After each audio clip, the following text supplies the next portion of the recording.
Hello friends, இன்னைக்கோட weight loss ரெசிபிக்கு பவுலில் 1 tumbler barley அரிசி எடுத்திருக்கேன். அதே டம்ளரில் 1/4 டம்ளர் பாசி பருப்பு, 1/4 டம்ளர் வெள்ளை உளுந்து, 1/4 டீஸ்பூன் வெந்தயம். ஸோ தண்ணி ஊற்றி இது எல்லாமே நல்லா கழுவிட்டு ஒரு 4லேருந்து 5 மணி நேரம் ஊற வச்சிடலாம்.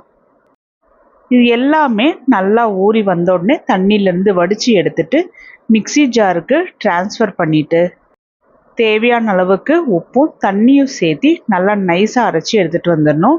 இந்த மாவை 4லேருந்து 5 மணி நேரம் புளிக்க வைக்கணும்.